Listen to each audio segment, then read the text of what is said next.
आज मुंबईला आदरणीय संजयजी राऊत साहेबांची गुरुपौर्णिमेच्या शुभेच्छा दिल्या।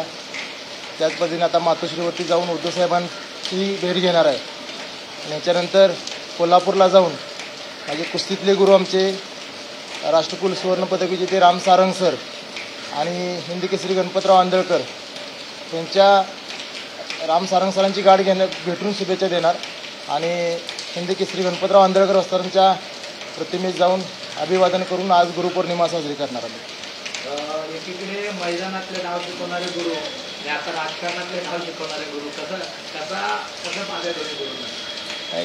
कोणत्याही मैदानात गेलं तर प्रामाणिकपणे काम केलं तर यश नक्की मिळतं, हेच मला या दोन्ही गोष्टींनी समजलं।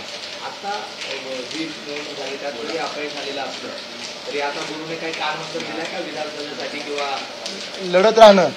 गुरुंनी एवढेच सांगितले की लढत राहा, यश अपयश हे येत राहणार आहे, राजकारण असेल किंवा कोणत्याही क्षेत्रामध्ये, फक्त लढणं महत्त्वाचं आहे आणि इथून पुढे लढत राहावा। नाही, विधानसभेसाठी तयारी नाही, पण सांगली जिल्ह्यामध्ये 2 जागा शिवसेना उद्धव बाळासाहेब ठाकरे हा पक्ष लढवणार आहे। त्यामध्ये एक खानापूर आटपाडी आणि एक मिरज, अशा 2 जागा आम्ही तिथे लढवणार आहोत।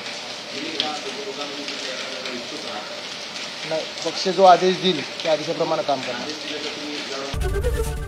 एबीपी माझा, उघडा डोळे बघा नीट।